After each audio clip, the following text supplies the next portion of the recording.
a diaper and a bib? What do you want? Do you want us to feed you some applesauce or something? My God, what more can you do? Other than saying he's not the GOAT, who's devalued LeBron? See, that's the BS that we have to stop letting him and his camp get away. Lots of people have. Once again, no, excuse me. We talk about the GOAT because he's not in a lot of people's eyes. It's Michael Jordan. That is it. Everybody universally recognizes him as one of the top 3 players. He only went back to Cleveland for one reason: to resurrect his reputation and his stature. To discuss with these guys is because this guy won 1 ring or won 2 rings or won, like, it's just weird to me. It's like saying Peyton Manning can't be in the same room with Brady.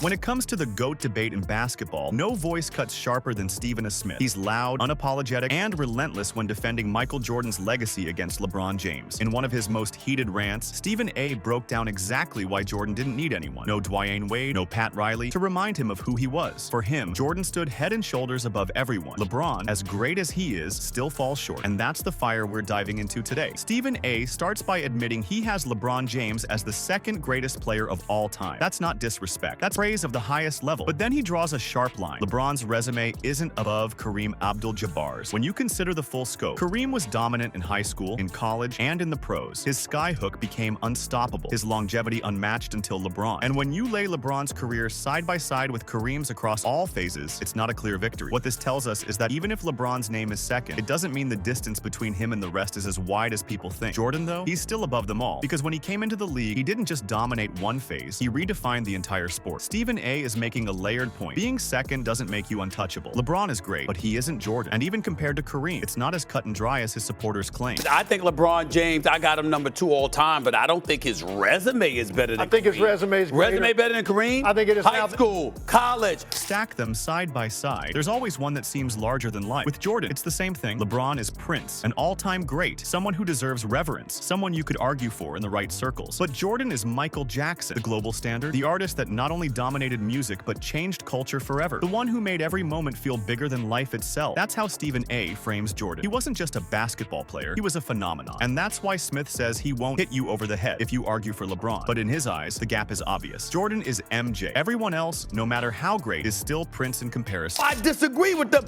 but I wouldn't hit him over the head if they said Prince.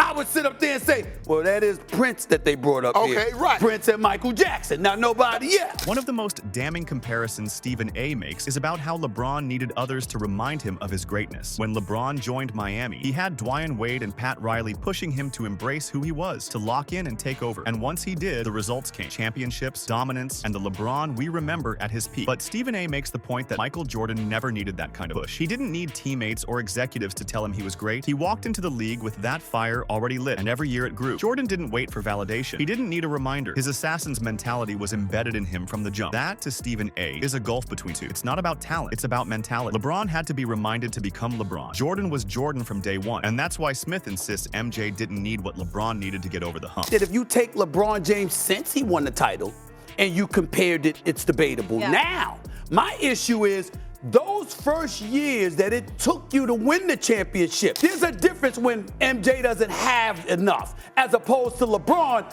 who D. Wade and Pat Riley had to get in their head and remind him of his greatness. Stephen A. also uses football to make his case clearer. He compares the constant nitpicking of LeBron's legacy to how some people used to diminish Peyton Manning because he didn't win as many rings as Tom Brady. Peyton was still an all-time great, still one of the best quarterbacks ever, but people put him in a separate room when discussing Brady. That's how Smith frames the LeBron conversation. Just because someone doesn't sit at the very top doesn't mean they don't belong in the conversation of all-time greatness. But what Smith won't allow is people trying to erase the clear hierarchy. Brady is above Manning, and in the same way, Jordan is above LeBron. That doesn't make LeBron small. That doesn't erase his brilliance. But it does keep the conversation honest. Only one can be the greatest, and to Stephen A., that's Michael Jordan. Everyone else, even LeBron, is on the next level down. To discuss with these guys is because this guy won 1 ring or won 2 rings or won, like, it's just weird to me. It's like saying Peyton Manning can't be in the same room with Brady.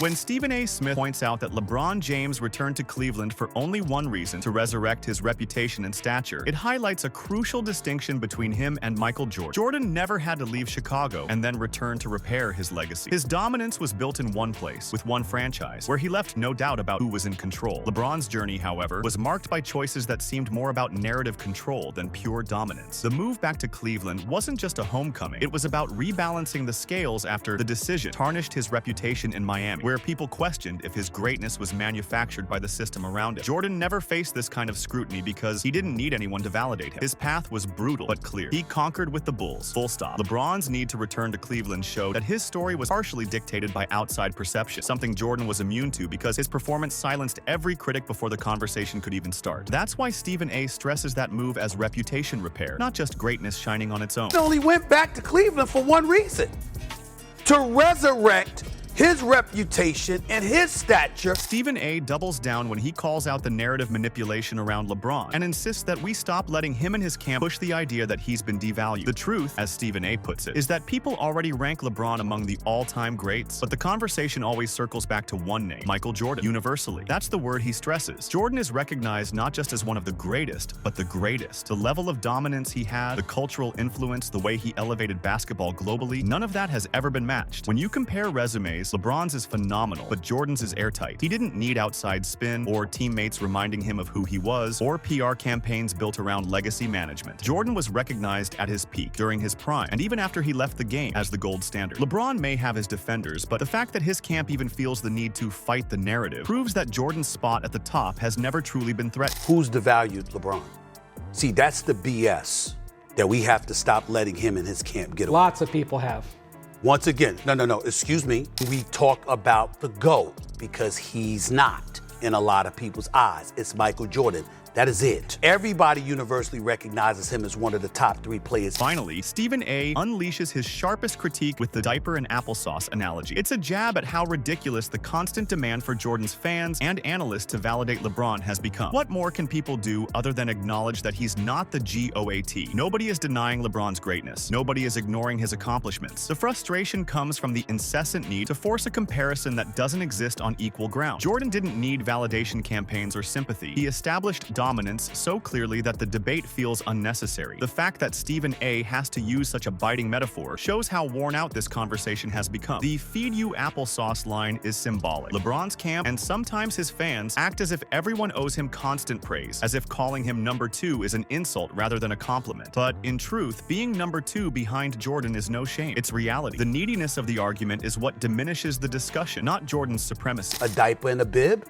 What do you want? Do you want us to feed you some applesauce or something? My God, what more can you do other than saying he's not the GOAT? At the end of all these sections, the picture Stephen A. Smith paints is crystal clear. Michael Jordan is head and shoulders above everyone else. LeBron James is phenomenal, no doubt. His longevity, his stats, his versatility, all of that earns him the number 2 spot in most eyes. But greatness isn't just numbers. It's the way you dominate, the way you transform a sport, the way you set a bar that nobody can touch. Jordan did that in a way nobody else has. LeBron needed Miami. He needed Cleveland again. He needed narrative control, media spin, and even sympathy from time to time. Jordan needed none of that. His game spoke louder than anything off the court. 6 championships, 6 finals MVPs, 2 three-peats, all with one team, all without a Game 7 in the finals. That's dominance on a level that ends arguments before they begin. Stephen A.'s breakdown reminds us that the GOAT debate often becomes clouded by emotion, recency bias, and LeBron's remarkable career. But the foundation of the sport, the universal recognition, always comes back to Jordan. You didn't need to be from Chicago to understand his impact. People in Greece, as Stephen A. joked earlier, only knew basketball because of Michael Jordan. That's influence beyond stats. It's cultural dominance. So when Stephen A. ends by saying, "Never ever MJ," he's not disrespecting LeBron. He's putting respect where it's due, at the feet of the man who redefined what basketball greatness means. LeBron is extraordinary, but Jordan is untouchable. That's why every time the GOAT conversation comes up, it's not about fairness or sympathy or needing to remind anyone. It's about the reality that Jordan stands alone on top of the mountain while everyone else, including LeBron, is looking up.